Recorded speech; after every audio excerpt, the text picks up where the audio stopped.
Hello साथियों, नमस्कार। मैं आशीष कुमार आपके अपने प्यारे से YouTube channel sunrise rail update में आप सभी लोग का हार्दिक स्वागत करता हूं। साथियों, आज आप लोग के बीच में मैं HRMS रिलेटेड एक और वीडियो लेके आया हूं। ये वीडियो आपके लिए बहुत ही महत्वपूर्ण वीडियो होगा, क्योंकि जो HRMS लगातार कुछ न कुछ चेंजिंग करते रहता है, उसी के अपडेट के ऊपर मैं एक वीडियो लेके आया हूँ।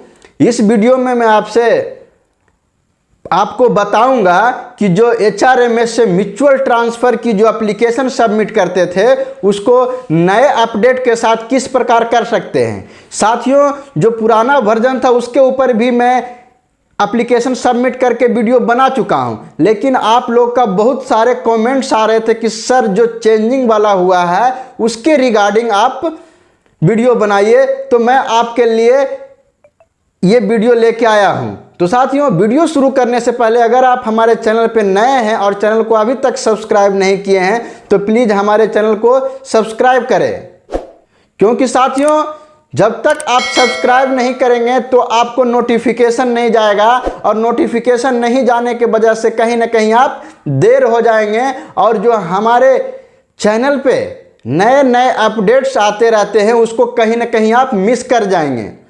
तो साथियों, इसलिए आपको कहता हूं कि सबसे पहले आप हमारे चैनल को सब्सक्राइब करें और जो बगल में प्रेस बेल आइकन उसे दबाना ना भूलें, क्योंकि साथियों हम आपके लिए इतना मेहनत करते हैं तो आप हमारे लिए ये भी तो कर सकते हैं, आप मेरा सपोर्ट करें।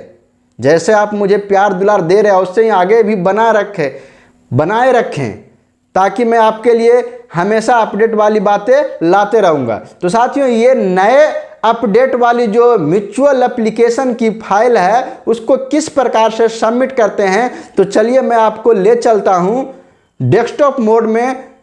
वहां पे देखेंगे क्रोम ब्राउज़र में आपको खोल के दिखाऊंगा कि किस तरह से आप HRMS म्यूचुअल ट्रांसफ़र की फाइल को सबमिट कर सकते हैं। तो वीडियो में शुरू से अंत तक बने रहेंगे। वीडियो थोड़ा सा भी स्किप कीजिएगा, समझ में नहीं आएगा और आपकी फॉर्म गलत सबमिट हो जाएगा या तो सबमिट होगा नहीं। एक एक पॉइंट पर ध्यान से देखना होगा, क्योंकि एक पॉइंट भी अगर छोड़ देंगे तो आपका सबमिट नहीं लेगा। तो साथियों परेशान ना हो, हम आपके लिए हमेशा साथ हैं, तो आप भी वीडियो को पूरा ध्यान से देखिए। तो चलिए मैं लेके चलता हूं आपको स्क्रीन पे।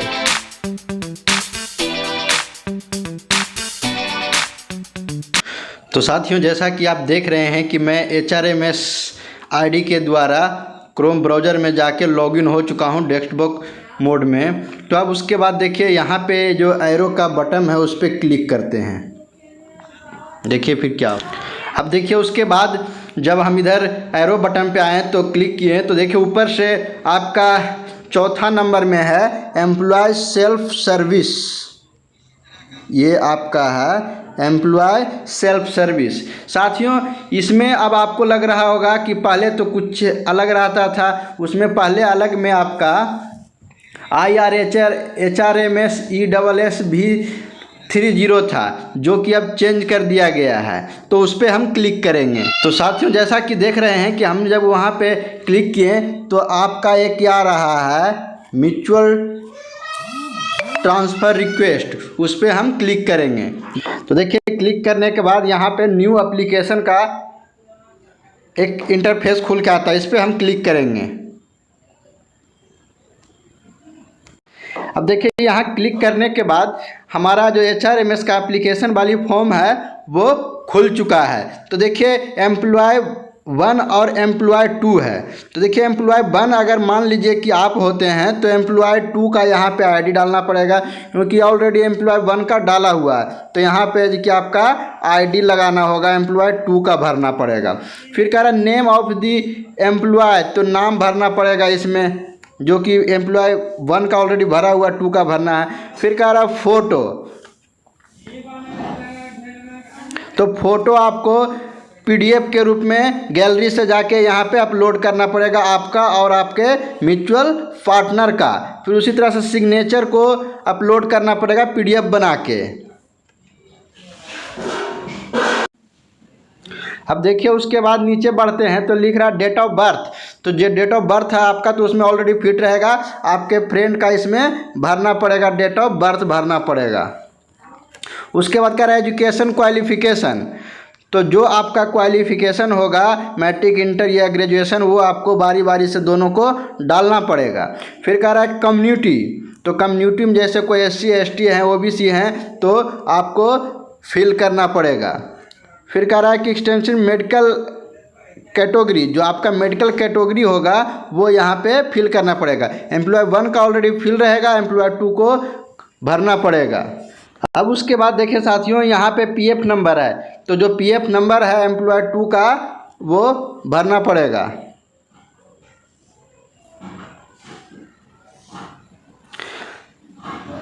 अब आपको यहाँ पे देखिए नीचे में है बिल यूनिट, जो आपके डिवीज़न का बिल यूनिट होगा वो यहाँ पे सबमिट करना पड़ेगा। उसके बाद स्टाफ टिकट नंबर, ये साथियों ऐसा होता है जहाँ पे बहुत सारे एम्प्लॉय काम करते हैं, जैसे वर्कशॉप हो गया, यार्ड हो गया, तो वहाँ पे बहुत सारे होते हैं, तो उनके लिए स्पेशल पहचान के लिए टिकट नंबर होता है, तो अगर है तो वो यहाँ पे फिल करें। उसके बाद कह रहा है जोन, तो जिस जोन से हैं वो जोन आप यहाँ पे लिख दें। अब देखिए साथियों, उसके बाद है करेंट यूनिट डिवीज़न, जो आपका डिवीज़न है, जिस डिवीज़न में आप काम कर रहे हैं वो डिवीज़न यहाँ पे फिल करें। उसके बाद नीचे में है लाइन यूनिट डिवीज़न। अब साथियों, लाइन यूनिट डिवीज़न और करेंट यूनिट डिवीज़न में क्या अंतर है, तो किसी किसी को होता है कि लाइन यूनिट कोई और रहता है और वो काम कहीं और करते रहते हैं, तो इसलिए उनको अलग अलग होता है। जैसे मान लीजिए कि ये जो एम्प्लॉय है, अगर इसका लाइन यूनिट दानापुर है, या तो फिर जो करेंट यूनिट है वो सेम हो सकता है। तो लाइन यूनिट के ऊपर अगर आपको नहीं पता चलता है तो इसके ऊपर भी मैं एक वीडियो अपलोड कर चुका हूं, उससे जाकर आप देख सकते हैं। उसके बाद आगे बढ़ते हैं तो लिख रहा है स्टेशन पैलेस, जिस स्टेशन पे आप काम करते हैं वो स्टेशन का नाम लिखना पड़ेगा। फिर ऑफिस, अब किसके अंतर्गत में काम करते हैं, जैसे SSC CNW के अंतर्गत करते हैं, SS के अंडर ऑपरेटिंग के काम करते हैं, तो आपको यहाँ पे लिखना पड़ेगा। उसके बाद देखिए डिपार्टमेंट है, जिस डिपार्टमेंट में आप काम करते हैं उस डिपार्टमेंट को आपको फिल करना पड़ेगा। फिर उसके बाद सब डिपार्टमेंट है, सब डिपार्टमेंट में जिस यूनिट में आप काम कर रहे हैं वो इसको भरना पड़ेगा। अब डिजिग्नेशन है, जो आप रहेंगे, जैसे कोई असिस्टेंट CNW है, कोई पॉइंट्समैन है, तो जो रहेंगे यहाँ पे फिल करना पड़ेगा। फिर पे लेवल, जो पे लेवल 1 और 2 होंगे वो आपको फिल करना पड़ेगा। उसके बाद देखिए कह रहा है कि सब्जेक्शन बेसिक पे, जो बेसिक पे होगा उसको यहाँ पे फिल कर देंगे। फिर कह रहा है उसके नीचे में डेट ऑफ रेगुलर, जब आपकी जिस दिन से अगर ट्रेनिंग हुई है तो ट्रेनिंग वाला डेट के बाद भरे रेगुलर, या तो जिस दिन नहीं ट्रेनिंग हुई तो ज्वाइनिंग वाला डेट आप यहाँ पे फिल कर सकते हैं। कह रहा है कि डेट ऑफ इंटाइटल अपॉइंटमेंट, जिस दिन आप भर्ती हुए थे वो डेट आप सबमिट करें, आप अपना और अपने पार्टनर का।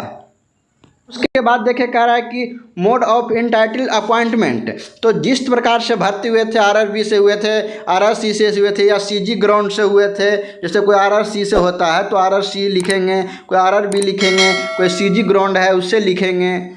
अब उसके बाद कह रहा है पोस्ट ऑफ इंटाइटल अपॉइंटमेंट, जिस टाइम आप भर्ती हुए थे तो उस टाइम आपका पोस्ट क्या था वो उसमें फिल करना पड़ेगा।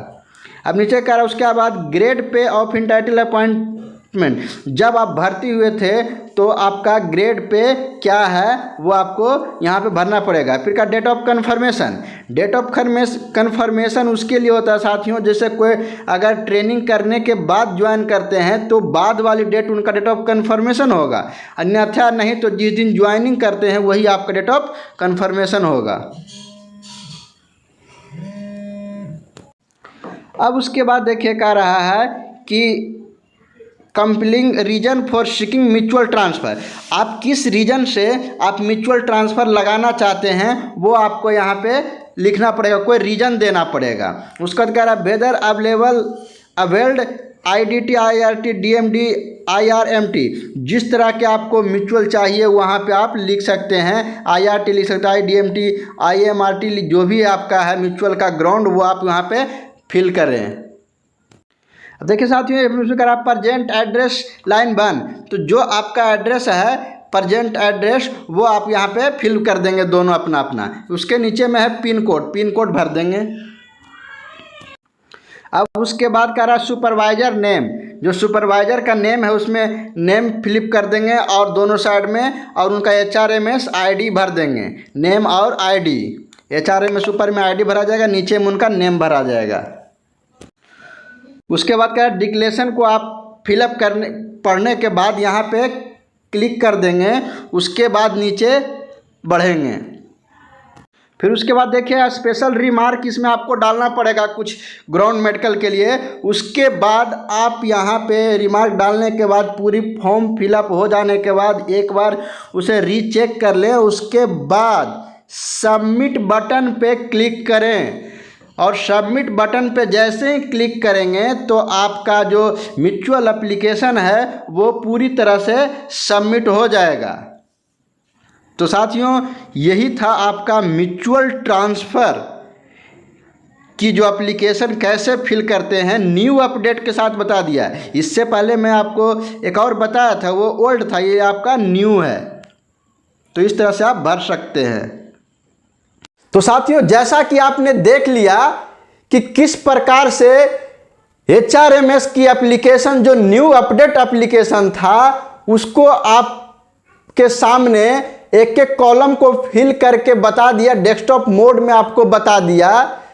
तो साथियों मैं उम्मीद करता हूं कि अब आप कोई गलती नहीं करेंगे जिससे आपका म्यूचुअल की एप्लीकेशन सबमिट करने में आपको कोई परेशानी हो। तो साथियों मैं जैसा आपने बोला था मैं वैसे ही कर दिया।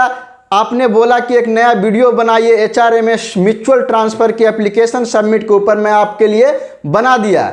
लेकिन साथियों अब आपकी बारी है, आप उस वीडियो को पूरा देखें, शेयर सब्सक्राइब ज़्यादा से ज़्यादा करें ताकि हमें भी मोटिवेट होने का अवसर मिले और मैं उत्साहित में आपके लिए नए नए वीडियो हमेशा लेके आते रहें। तो साथियों मैं उम्मीद करता हूं कि ये वीडियो आपको अच्छा लगा होगा, और अच्छा लगा होगा तो लाइक शेयर सब्सक्राइब करना ना भूले। तो साथियों मिलते हैं नेक्स्ट वीडियो में, तब तक धन्यवाद।